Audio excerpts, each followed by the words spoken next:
Guys, तो मेरी सुनाई कहानी आपको सुनने में बड़ा मजा आ रहा है और आपका सपोर्ट भी मुझे साथ साथ मिल रहा है, मोटिवेशन और बढ़ रहा है और इसीलिए मैं आपके लेकर आया हूं एक और नई सीरीज जिसका नाम है वेनिस्ड। जी हाँ, कई बार आप लोगों ने लोगों से सुना होगा, कई बार आपने ऐसे इंसिडेंट सुने होंगे कि एक आदमी, कोई एक ग्रुप, कोई एक चीज अचानक से गायब हो गई और वो ऐसी गायब हुई कि वो दोबारा कभी नहीं मिली। अनएक्सपेक्टेड, बिल्कुल अनएक्सपेक्टेड। आपको पता ही नहीं चला कि वो चीज कहां चली गई। बहुत ढूंढा, बहुत देखा, बहुत सालों बाद भी चीजें वापस नहीं आई। कई बार ऐसा भी होता है कि चीजें गायब हो जाती है और कई सालों के बाद वो वापस से रीसर्फेस भी होती है। तो ऐसी ही कुछ मिस्टीरियस डिसअपीयरेंसेस, ऐसी ही कुछ मिस्टीरियस कहानियां, ऐसे ही कुछ मिस्टीरियस इंसिडेंट्स मैं आपके सामने लेकर आऊंगा इस सीरीज के अंदर। तो डू और टेल मी इन कमेंट्स कि आपको ये सीरीज कैसी लगी। तो स्टार्ट करते हैं एक बहुत ही फेमस, या ऐसा बोलो बहुत ही इनफेमस इंसिडेंट के साथ। आप लोगों ने सुना ही होगा कि समुद्र के ऊपर कई बार पूरा का पूरा प्लेन अपने पैसेंजर के साथ गायब हो जाता है। हाँ, पूरा का पूरा शिप विद इट्स पूरे के पूरे जो ऑक्यूपेंट्स उनके साथ साथ गायब हो जाता है और वे कितना भी ढूंढ लो वो कहीं पर भी नहीं मिलते। हाँ, आप समझ गए मैं बात कर रहा हूं बरमुडा ट्रायंगल की, लेकिन मैं आपसे बरमुडा ट्रायंगल के बारे में बात करने नहीं आया हूं। जी हाँ, बरमुडा ट्रायंगल तो आप सभी जानते हैं, ऐसा ही एक ट्रायंगल बरमुडा ट्रायंगल प्रेजेंट है समुद्र में।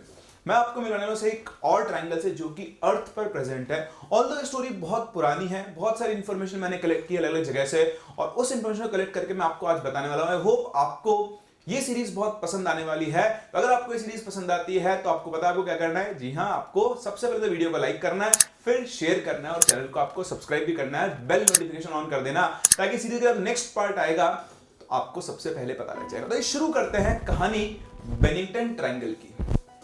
जी हाँ, ये बेनिंगटन ट्रायंगल, अगेन जैसा मैंने बताया, किसी भी इंसिडेंट, किसी भी स्टोरी को समझने के लिए आपको प्लेसेस का आइडिया होना बहुत जरूरी होता है। तो अब मिलते हैं, ये एक बहुत बड़ा एरिया है जिसे बेनिंगटन ट्रायंगल नाम दिया गया है। ये वर्मोंट यूएसए में प्रेजेंट है और आप जैसा देख सकते हैं ये एक बहुत इंपॉर्टेंट रिजर्वियर है जो आपको यहां पर दिख रहा है और इसे सोमरसेट रिजर्वियर बोलते हैं। ये पानी है, ठीक है। यहां पर आपको ये हिली एरिया दिख रहा है ना, फॉरेस्ट बेसिकली है, ठीक है। तो यहां पर क्या होता है, ट्रेल है जिसपे लोग ट्रैकिंग करते हैं। तो बहुत ही इंपॉर्टेंट एरिया है और कुछ इंसिडेंट्स 1945 से 1950 के बीच में ऐसे हुए यहां पे जिनको कोई भी कभी भी एक्सप्लेन नहीं करता। यहां से अचानक से कुछ लोग गायब हो गए बिना किसी वजह से और वो दोबारा कभी नहीं मिले, चाहे उन्हें कितना भी ढूंढ लिया गया हो। तो कुछ इंसिडेंट्स यहाँ पर इन 5 सालों में ऐसे हुए थे जिस वजह से ये जगह क्या हुई, बहुत इनफेमस हुई। और जब आप देख रहे हैं ब्रिज वाटर लिखा हुआ है, कई बार आपको ये जगह ब्रिज वाटर ट्रायंगल के नाम से भी सुनाई देती है। तो एक मशहूर पैरानॉर्मल ऑथर था जिसने इस जगह को ये निक नेम दिया, दैट इज बेनिंगटन ट्रायंगल। तो आओ बात करते हैं और बताता हूं मैं आपको कि क्या छुपा हुआ है, क्या राज है बेनिंगटन ट्रायंगल के पीछे, और हम बात करेंगे एक एक इंसिडेंट की जो यहां पर हुआ था। सबसे पहला इंसिडेंट हुआ था, वो हुआ था नवंबर 12, 1945 with a 74-year-old person, middle reverse, जो कि एक्चुअली एक ट्रैकिंग गाइड की तरह काम करता था और रिवर्स इस पूरे एरिया को बहुत अच्छे से जानता था। जो पूरा ट्रेल था उसको बहुत अच्छे से जानता था। रिवर्स 74 इयर्स का था और उसकी पूरी जिंदगी यहीं पे गुजरी थी। रिवर्स ये कहता था कि ये एरिया मेरे हाथ के, it's like back of my hand, इस एरिया को मुझसे ज्यादा अच्छा कोई नहीं जान सकता है। तो उस दिन रिवर्स 4 लोगों के ग्रुप को गाइड कर रहा था, उनको लीड कर रहा था ट्रेल के अंदर। वो लोग हंटिंग पे गए थे। बहुत पुरानी बातें, उस टाइम पर हंटिंग हुआ करती थी, तब ऐसे रिजर्व्स नहीं बनते या फिर ना जो नेशनल पार्क्स होते हैं वो नहीं थे। आज तो ये नेशनल पार्क है, बट उस टाइम पर ऐसा कुछ नहीं था और ये लोग हंटिंग के लिए गए थे। तो पूरे पैक को उसने लीड किया, 4 लोगों के पैक को, और जब ये लोग हंटिंग करके लौट रहे थे, ठीक है, तो वहां पर क्या हुआ, सब लोग साथ साथ चल रहे थे। अचानक से, पता नहीं क्यों, अचानक से जो रिवर्स था उसके पैर धीमे हो गए, इसके स्टेप्स स्लो हो गए। तो जो लोग आगे चल रहे थे उन्होंने देखा पीछे कि रिवर्स थोड़ा स्लो हो गया है, तो उन्होंने माइंड नहीं किया इस चीज को। उनको लगा कि रिवर्स कुछ ना कुछ इंस्पेक्ट कर रहा है या फिर उसे कोई ना कोई शायद शिकार दिख गया हो, इसलिए रिवर्स क्या हो गया है, स्लो हो गया है। उनके बीच का गैप धीरे धीरे बढ़ता गया, लेकिन वो सभी लोग जानते थे कि रिवर्स जो है वो इस जगह को बहुत अच्छे से जानता है, रिवर्स यहाँ पे कहीं नहीं खो सकता है, तो थोड़ी देर में रिवर्स अपने आप ही कैंप साइट पे पहुंच जाएगा। वो लोगों ने ध्यान नहीं दिया और वो लोग सीधा कैंप साइट पहुंच गए। कैंप साइट पहुंचने के बहुत देर बाद भी जब रिवर्स वापस नहीं आया तो उन लोगों में डिस्कशन शुरू हुआ कि रिवर्स कहाँ गया, कहीं रिवर्स कहीं और तो नहीं चला गया, वो कैंप साइट में आया कहीं और तो नहीं चला गया। तो उन लोगों ने सोचा कि चलो एक बार पता करते हैं। तो उन लोगों ने पूछना शुरू किया, तुमने क्या रिवर्स को देखा? सब लोगों ने पूछा, पता पड़ा कि रिवर्स को किसी ने नहीं देखा है। इवन रिवर्स को ट्रेल से वापस आते हुए भी किसी ने नहीं देखा था। लोगों को समझ में नहीं आया कि ये क्या हुआ। लेकिन अब जब वो नहीं मिला, टाइम गुजर गया, 3-4 घंटे हो गए, तो फिर भाई क्या होता है, तो इंडिया था नहीं, क्या चलो कल देखते हैं। वहां पे फटाफट से पुलिस को इन्फॉर्म किया गया, सर्च पार्टीज आई और उन्होंने इस एरिया को सर्च करना शुरू किया। उन्होंने हर एक चप्पा चप्पा छान मारा, लेकिन रिवर्स का कहीं पर भी नामो निशान नहीं था। वो ढूंढ लिया उन्होंने, डॉग स्क्वाड बुला लिया, हर जगह सर्च कर लिया। इवन यहाँ पर जब सर्च ऑपरेशन शुरू हुआ तो 300 जो लोग थे वहां आसपास के, 300 लोग along with forest essentials, along with police, with dog squad, वहां पर उन्होंने सर्च ऑपरेशन शुरू किया, लेकिन वो रिवर्स को ढूंढ नहीं पाए। लोगों ने अलग अंदाजे लगाए कि रिवर्स को हो सकता है रिवर्स कहीं गिर गया हो, पानी वानी में, नदी में गिर गया हो, या फिर रिवर्स जंगल में कहीं खो गया। तो जंगल में खोने का सवाल नहीं उठता, क्योंकि रिवर्स उस जगह को बहुत अच्छे से जानता था। कई लोगों ने मैनिपुलेट किया कि इसको कोई ना कोई जानवर उठा के ले गया है। अगर कोई जानवर लेकर जाता तो उसके ड्रैग के निशान होते, कहीं कोई तो सुराग छूटता। इसी जगह पर इससे पहले, इस टाइम से पहले कहा जाता कि यहाँ पे बिगफुट देखा गया था, तो हो सकता है लोगों ने क्या सोचा कि बिगफुट उसको उठा के ले गया हो। पता नहीं रिवर्स के साथ क्या हुआ, लेकिन रिवर्स उस दिन नहीं मिला। लोगों को उम्मीद थी, क्योंकि रिवर्स एक स्किल्ड ट्रैकर था, वो एक स्किल्ड गाइड था इस एरिया का, तो कुछ दिनों में सर्वाइवल स्किल्स के ऊपर किसी को डाउट नहीं था कि बहुत अच्छे से वो जंगल में भी सर्वाइव कर सकता है। तो अगर वो जंगल में कहीं चला गया है, अगर वो कहीं खो गया है, तो बहुत जल्दी रिवर्स वापस आ जाएगा और लोगों के सामने आएगा। लेकिन ऐसा नहीं हुआ, रिवर्स दोबारा कभी नहीं आया। रिवर्स कहां गया ये आज तक भी कोई नहीं जानता है। उसकी जो डिसअपीयरेंस है वो भी मिस्ट्री बनी हुई है, और ये वो पहला इंसिडेंट था जहां से ये इंसिडेंट्स की सीरीज शुरू हुई।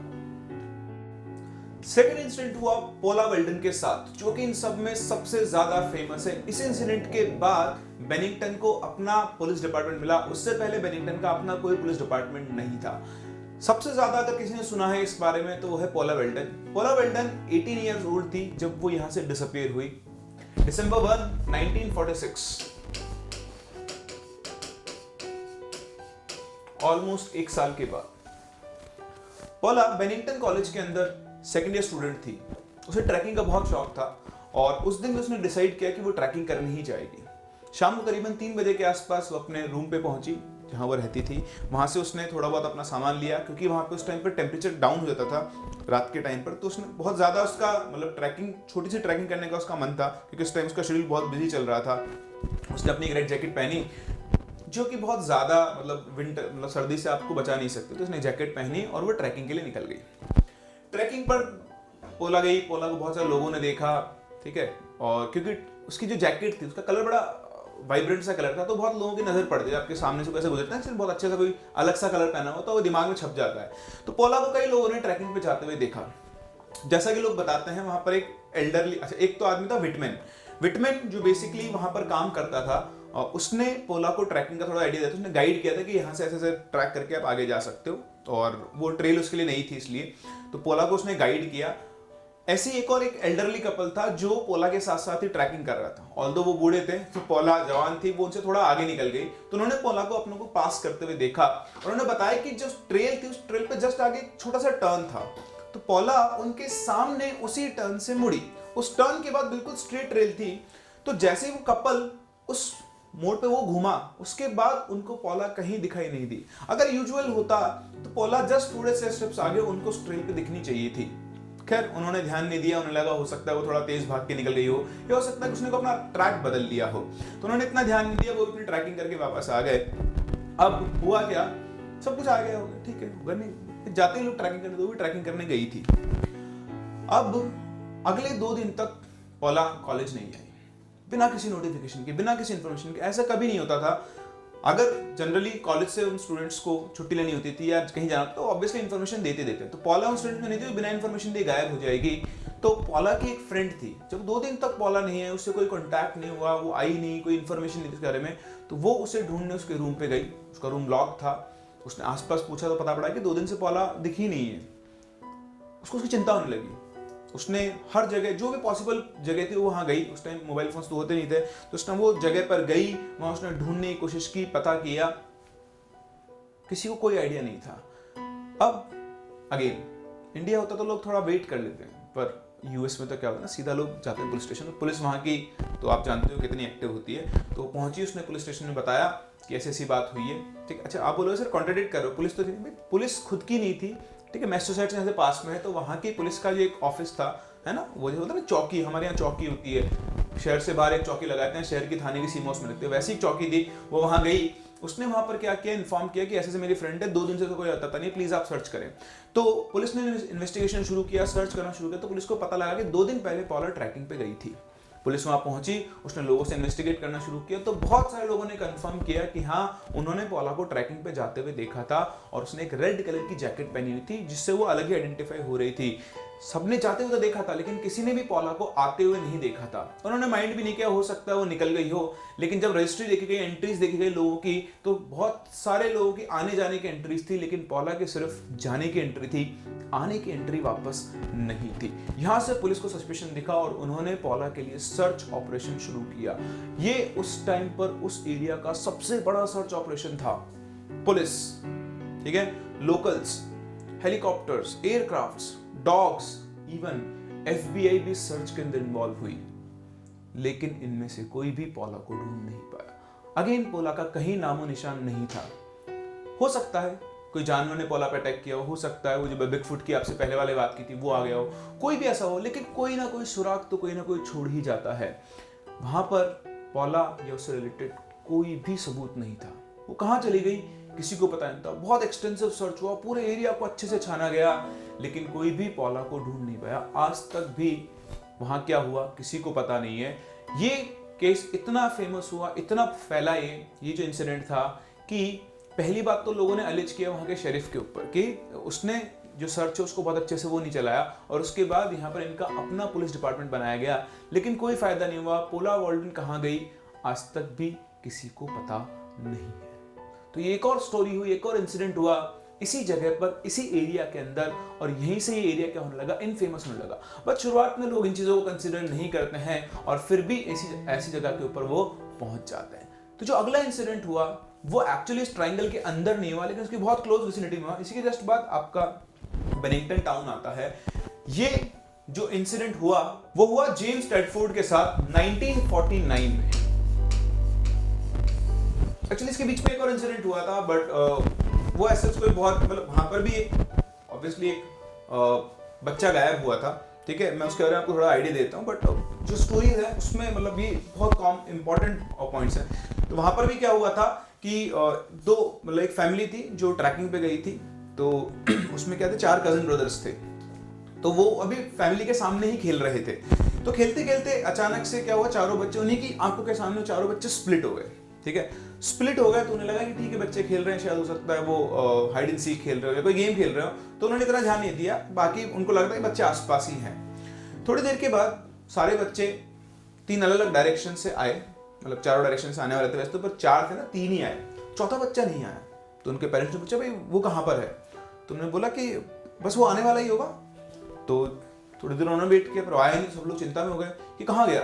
तो उन्होंने पूछा तुम लोग क्या कर रहे हो, तुम अभी तो यहाँ खेले थे, एकदम से कैसे तुम लोग स्प्लिट हो गए। उन्होंने बोला कि हम लोगों ने प्लान बनाया था कि हम लोग आप सबको डरा देंगे। तो हम लोगों ने डिसाइड किया था कि हम 4 अलग अलग डायरेक्शन से आएंगे और आपको एकदम से डरा देंगे। तो हम 3 तो आ गए, लेकिन जो पीछे के साइड से आने वाला था चौथा, वो नहीं आया। अब उसी डायरेक्शन से उसकी सर्च शुरू हुई।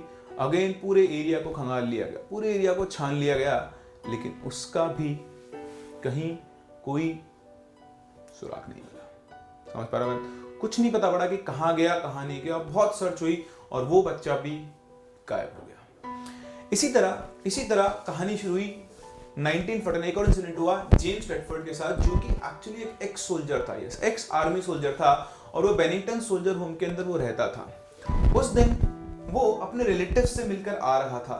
ठीक है, उसके रिलेटिव्स पास में रहते थे और एंसबर्ग करके जगह थी, तो वहां सेंट एंसबर्ग, यस ऐसी कोई जगह थी, तो वहां से वो उनसे मिलकर आ रहा था।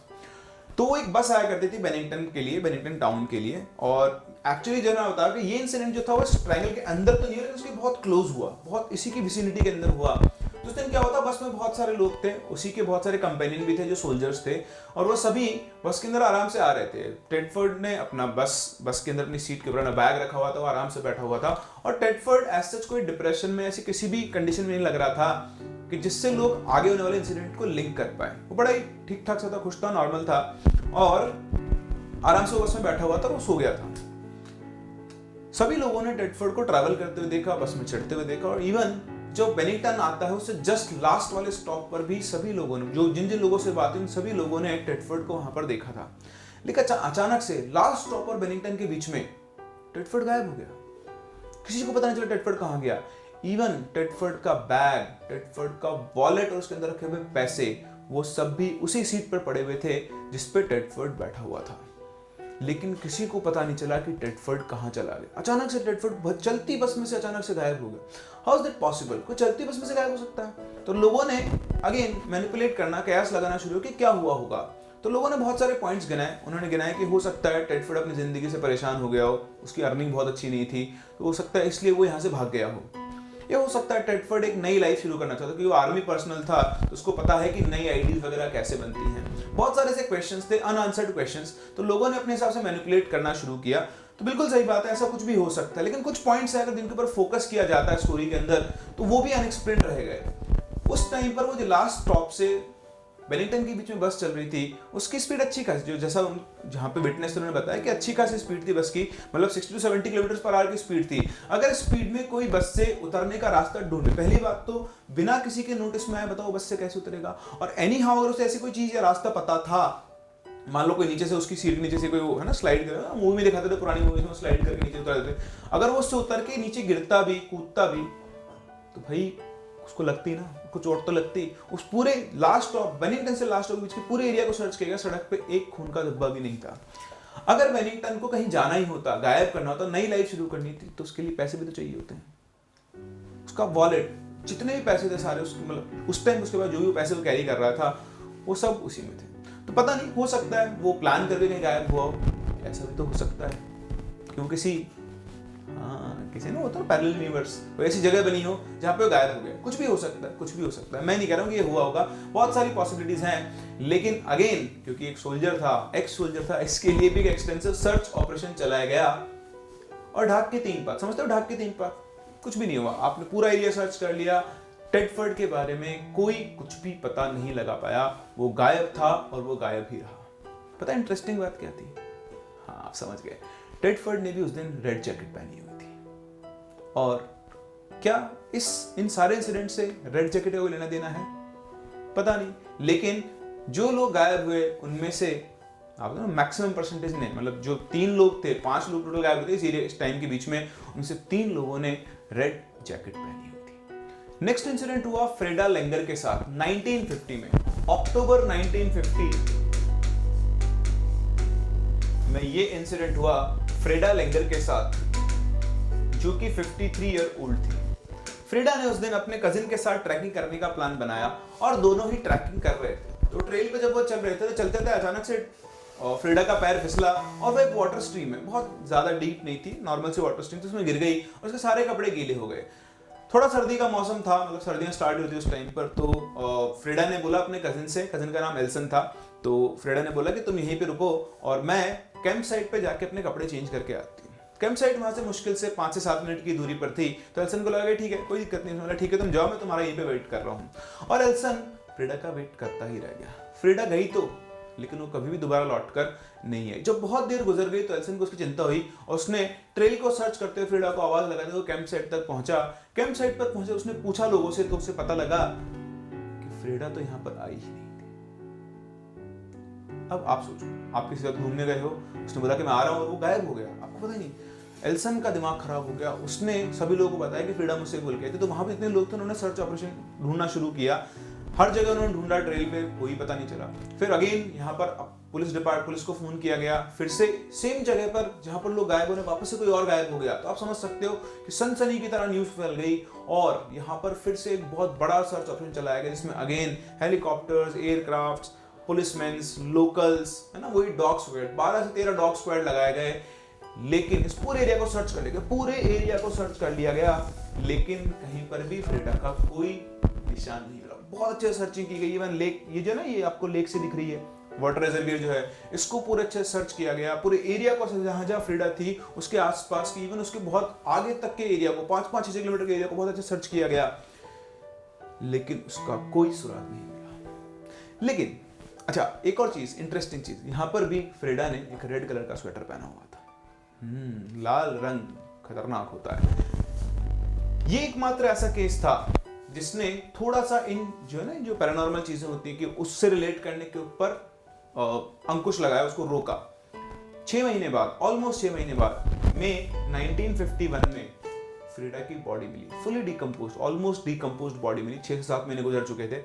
तो वो जो बॉडी मिली वो ऐसी हालत में थी कि उससे उसकी डेथ क्यों हुई इस चीज का अंदाजा नहीं लगाया जा सका। लेकिन ये जो बॉडी थी इस रिजर्वियर के पास में मिली, और इस एरिया को लास्ट टाइम जब सर्च किया गया था तो बहुत एक्सटेंसिवली सर्च किया गया था, लेकिन उस टाइम पर ना तो यहाँ कोई बॉडी थी, ना ही बॉडी के कोई निशान थे। फ्रीडा वहां से कैसे गायब हुई और वापस उसकी बॉडी वहां पर कैसे आई, इस चीज को भी कोई एक्सप्लेन नहीं कर पाया। तो ये कुछ ऐसे इंसिडेंट थे जिन्होंने इस जगह को इनफेमस किया, और इसी वजह से जो पैरानॉर्मल ऑथर था उसने इस जगह को नाम दिया था बेनिंगटन ट्रायंगल। तो दुनिया में ऐसे और भी बहुत सारे इंसिडेंट हुए हैं जहां पर लोग अचानक से थिन एयर में गायब हो गए, लेकिन उस चीज को कोई भी एक्सप्लेन नहीं कर पाया। यहाँ पर भी लोग ऐसे ही गायब हुए और ये चीजें अनएक्सप्लेन्ड रह गई। इनमें सिर्फ एक की बॉडी मिली और किसी की तो बॉडी भी नहीं मिली। और सबसे कॉमन चीज यहाँ पर थी, यहाँ पर मोस्ट ऑफ द विक्टिम्स ने रेड कलर के क्लोथ्स पहने हुए थे। तो नेक्स्ट टाइम जब आप ट्रैकिंग पर जाएं तो रेड कलर के क्लोथ्स बिल्कुल ना पहने। तो आप लोगों को ये सीरीज कैसी लगी मुझे जरूर बताएं। अगर आप इसे पसंद करेंगे तो मैं आगे भी आपके लिए ऐसी इंटरेस्टिंग, इंपॉर्टेंट और मिस्टीरियस इंफॉर्मेशन लेकर आऊंगा।